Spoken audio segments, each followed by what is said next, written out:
Velma, Velma, Velma. You know, I think the best way to start this review would be to reference the opening lines of episode 3, where Velma explains to us how much she hates rich people and how they think they can get away with anything. All the while, this show was written by a multi-millionaire whose younger brother tried to get away with pretending to be African American in order to get into medical school. Wait, is that a real picture? You know, Is that actually happened? of course it happened. I think this is a reflection of how, just... Oh my god! And if you think that that's the worst thing to come out of Velma Season 2, well, I'm sorry to break it to you, but that's just the warm-up. Because somehow the TV studio responsible for classics like The Sopranos and The Wire chose to greenlight a second season of a series that's riddled with issues from an incoherent plot that seems like it was written by that weird kid in first grade that kept barking at the teacher, to the most unlikable and one-dimensional characters,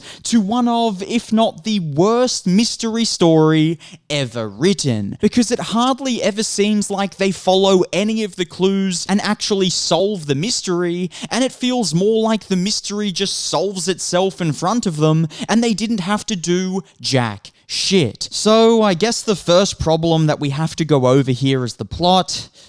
The shit I put myself through for you guys. So, Season 2 opens up 3 weeks after the events of Season 1, and Velma assumes that the mystery is well and truly over, but shocker alert, it's not, as they find the sheriff's head in the bushes, which reignites yet another mystery for Velma and her apparent friends that she treats terribly and seems to hate, including her girlfriend as well. And so, remind me, Mindy, why are we meant to like this character again? Because clearly you've inserted yourself as her, but I sure hope you haven't inserted your personality too.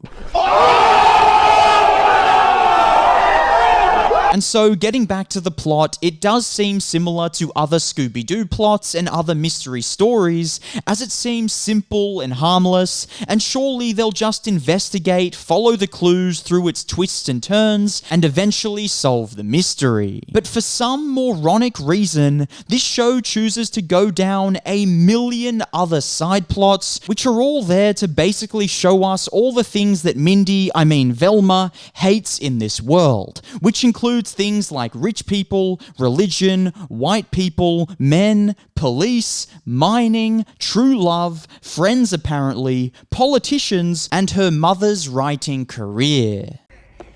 It's so dumb.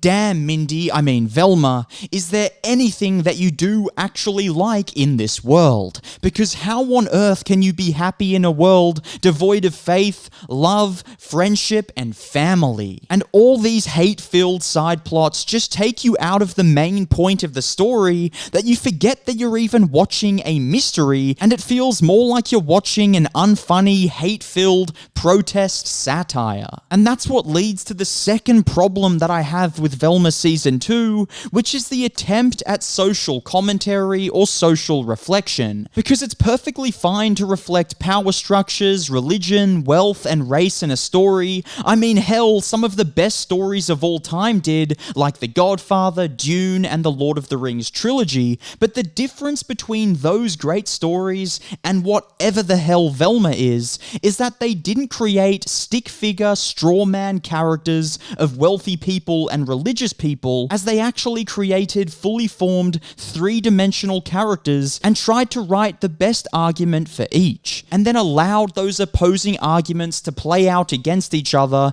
in an attempt to get to the truth of the story. And that requires true intelligence, because anyone can win an argument the way Velma does by just creating a one-dimensional straw man stereotype of a rich person or a man, and then saying, look how bad they are, they're just terrible people. But of course you can make them look bad when you don't actually reflect them as true three-dimensional human beings, and you just write some outline of a stick figure that doesn't represent any person that has ever existed. But if you actually attempted to write from their perspective and challenge yourself, the story would have worked out so much better, because there are plenty of other examples examples that touch on the themes that Velma is trying to touch on, except they do it from a truthful place, from an empathetic place, and not from a place where they just want to attack people, and not even that, but attack one-dimensional versions of people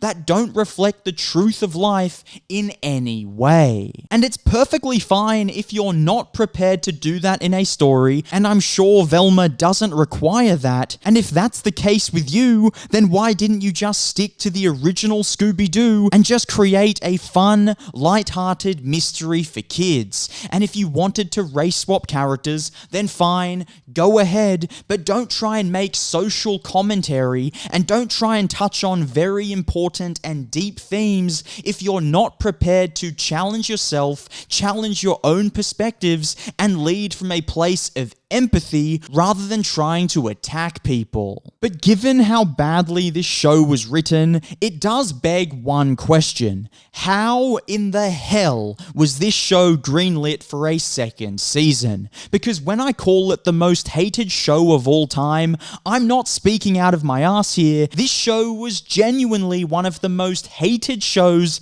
if not the most hated show, that has ever existed. I mean, you would struggle to find one positive review for this series, and even though you can read countless headlines that try to make it about race and try to make out like that was the driving factor behind the hate towards this show, all you have to do is look at Rotten Tomatoes or read any critic review ever or any fan review ever, and you'll very quickly learn that race was the last thing on people's minds when it came to this series, as clearly people hated the story itself because it just simply sucks. So getting back to the question, HBO, why the hell did you think that this deserved a second season? And not just that, but why the hell were you prepared to pay Mindy Kaling the salary she got for this show when the first season failed so badly? Because I'm not against anyone getting paid, but it's just utterly ridiculous when good shows get cancelled and then trash like this is able to continue. Because I mean, what the hell has happened to HBO? As The Idol came out last year and was utterly horrendous as well, and now this, I mean seriously, step up your game, HBO, you are way better than that.